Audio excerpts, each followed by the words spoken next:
The Maharaja of Prathpandapuram is the hero of this story. His name is Jang Bahadur, but his name is often shortened as the Tiger King. I will tell you why he came to be known as Tiger King. I'll not run from my promise, even if I'm threatened by a Stuka bomber.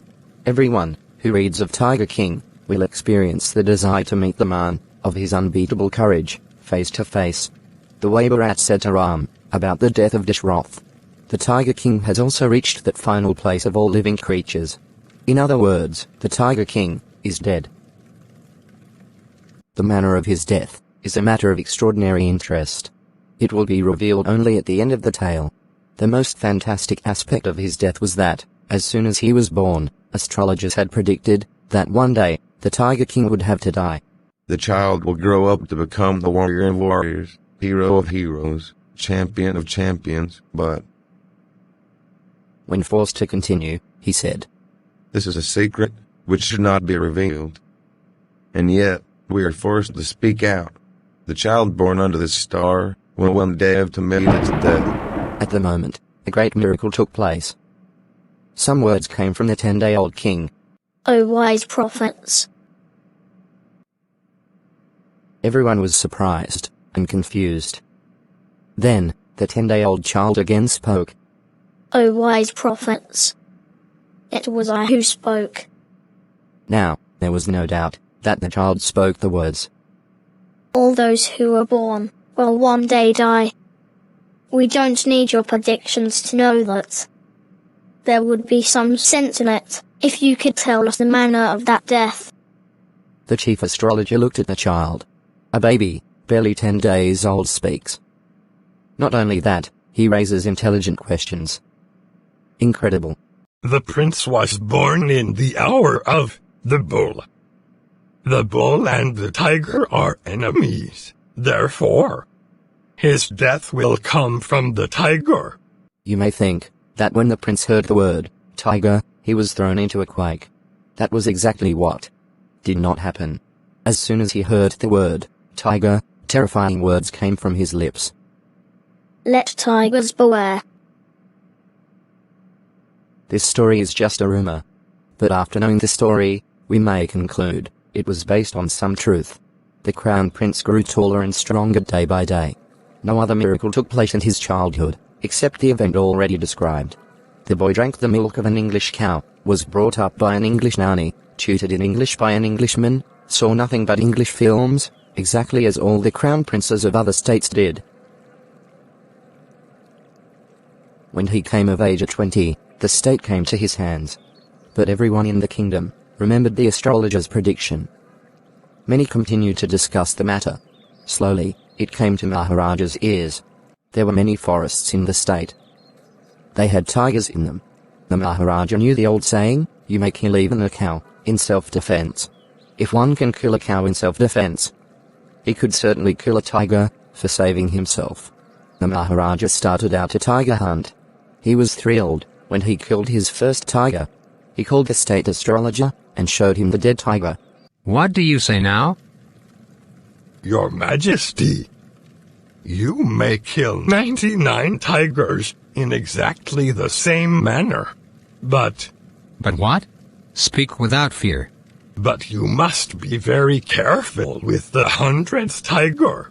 What if the 100th tiger were also killed? Then, I'll tear up all my books on astrology, set fire to them, and I'll cut my tuft, crop my hair short, and become an insurance agent. From that day onwards, it was celebration time for all the tigers inhabiting the state. Because the state had banned tiger hunting by anyone, except the Maharaja. A proclamation was issued to effect that, if anyone dared to throw even a stone at a tiger, all his wealth and property would be confiscated. The Maharaja swore that he would attend to all other matters only after killing the 100 tigers. Initially, he seemed well set to realize his wish. Not that he faced no dangers. There were times when the bullet missed its mark, the tiger jumped upon him, and he fought the animal with his bare hands. But each time, it was the king who won. Another time, he was in danger of losing his throne. A high-ranking British officer visited the state. He was fond of hunting tigers, and even fonder of being photographed with the tigers he had shot. As usual, he wished to hunt tigers in the state. But the Maharaja was firm. He refused permission. I can organize any other hunt. You may go on a boar hunt. You may conduct a mouse hunt. We are ready for mosquito hunt. But tiger hunt? That's impossible. The British officer's secretary sent message to the Maharaja, through Edwin, that the officer himself would not kill the tiger. The Maharaja could do the actual killing, because what was important for him was a photograph of himself holding the gun and standing over the tiger's dead body. But the Maharaja didn't agree even to this proposal. If I agree now, what will I do if other British officers turned up for tiger hunts? Because he prevented a British officer from fulfilling his desire, the Maharaja stood in danger of losing his kingdom itself. The Maharaja and Edwin held deliberations over the topic. As a result, a telegram was dispatched to a famous British company of jewelers in Calcutta. Sent sample of expensive diamond rings of different designs. Some 50 rings arrived. The Maharaja sent all the rings to the British officer's wife. The king and the minister expected that she would choose 1 or 2 rings and send the rest back. Within no time, she sent her reply. Thank you very much for your gifts. In 2 days, a bill for 3 lakh rupees came from British jewelers. The Maharaja was happy that though he had lost 3 lakh rupees, he had managed to retain his kingdom. The Maharaja's tiger hunts continued to be successful. Within 10 years, he had killed 70 tigers. And then, an unexpected hurdle brought his mission to a standstill. The tiger population became extinct in the forests of Prathpandapuram. Who knows whether the tigers practiced birth control, or harakiri? Harakiri means a ritual suicide. Or the tigers simply ran away from the state because they desired to be shot by British hands only? Anyway, the Maharaja sent for Edwin. Waving his gun, he asked from Edwin, Diwan Saheb, aren't you aware of the fact that 30 tigers still remain to be shot down by this gun of mine? Your Majesty, I am not a tiger. Which idiot would call you a tiger? No, and I'm not a gun. You're neither tiger nor gun, Diwan Saheb. I called you here for a different purpose. I have decided to get married. Your Majesty, I have 2 wives already. If I marry you... Don't talk nonsense. Why should I marry you? What I want is a tiger. Your Majesty, please think it over.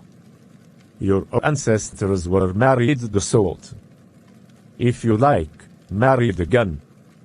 A tiger king is more than enough for the state.